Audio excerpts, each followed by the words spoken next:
Hi, this is Nate from TrainerRoad, and this video is going to demonstrate CompuTrainer Support. Okay, so the first thing you want to do is turn your CompuTrainer on. Very complex. And then you use your stereo to USB adapter and plug that into your computer. Once that's done, what you're going to do is you're just going to open up TrainerRoad, which you can get from our website, www.trainerroad.com.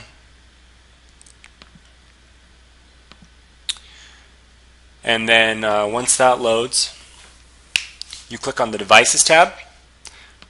That shows all the types of devices you can pair. And down at the bottom we have a section for CompuTrainer. You click that. On Windows it'll search the COM ports. Same with Mac. And it's connected, and you can see that we're now in ERG mode. If you scroll up a little bit here, all the ANT devices, I already have a USB stick paired. I'm just going to click search on these. My devices are awake. I've spun my rear wheel. So my power meter's awake, and so is my speed cadence meter monitor, and I'm wearing a heart rate monitor. You can also see the power source is set to CompuTrainer. I'm just going to search here for the 20-minute test and load that up. I'm going to put it in full screen mode, or actually the first thing I'm going to do, you can see it says pedal to start right there.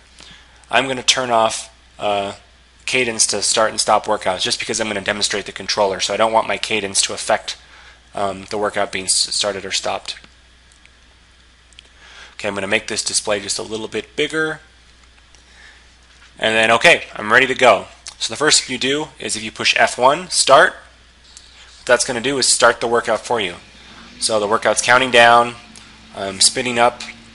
The CompuTrainer takes a second to lock in because your cadence changes. Anyone who knows a CompuTrainer, who has a CompuTrainer, knows that that happens.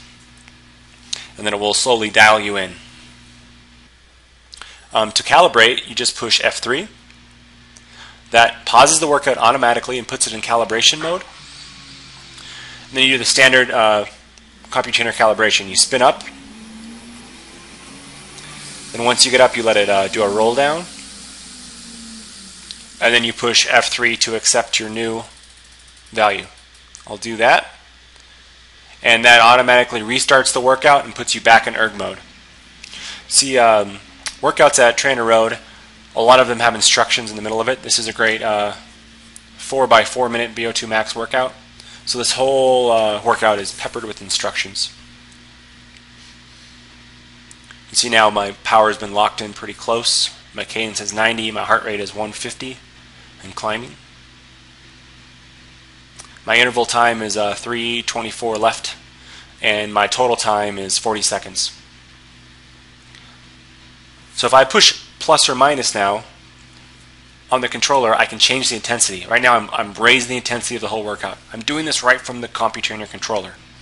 Now if I push minus again, you can see the upper right hand corner, it's lowering the intensity and my whole workout is scaled. So what you can do on this is you can go through part of the workout, and then maybe if the last interval is a little too hard, you can scale it down. If it's too easy, you can scale it up. Okay, I just pause the workout again with the controller. And now I'm going to show you a different mode. I just started it again. Now I'm going to show you slope mode. So here, if you push F2, it says Pro now, and I can push plus on it. And what that will do is it puts it in slope mode, and then I can raise the slope. So right in the middle of the workout, you can switch from ERG to slope mode right from the controller. Now I'm lowering the slope again. That was too hard for me. And I push F2 again, and you can see I can switch back and forth. ERG mode, slope, ERG mode, slope.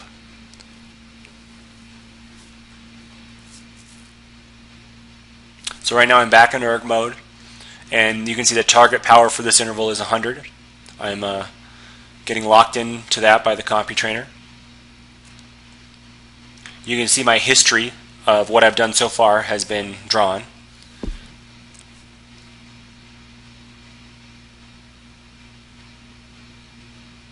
And I'm just doing the warm-up of this workout. So what I'm going to do now is I'm actually going to jump ahead in the video to get to that first little section. I want to show you how that works. Okay, so now we're about 30 seconds out from this next interval. It's giving me instructions.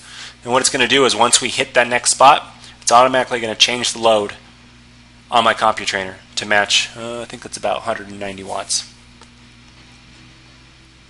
I have 5 seconds left in the interval.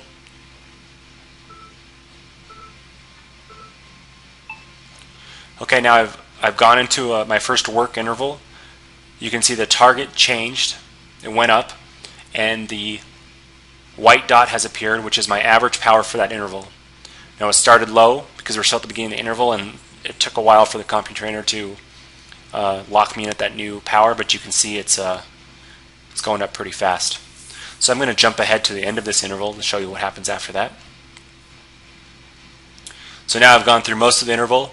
You can see the average power is just about locked in with the target power for that entire interval. And I have about 5 seconds left until this interval is over. So you'll see my target drop instantly.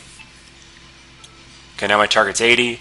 The CompuTrainer is backing off. If you want to do this whole thing in slope mode, you could, and you would just shift your bike. That's also how our normal users use this TrainerRoad, is they just shift to match the correct wattages.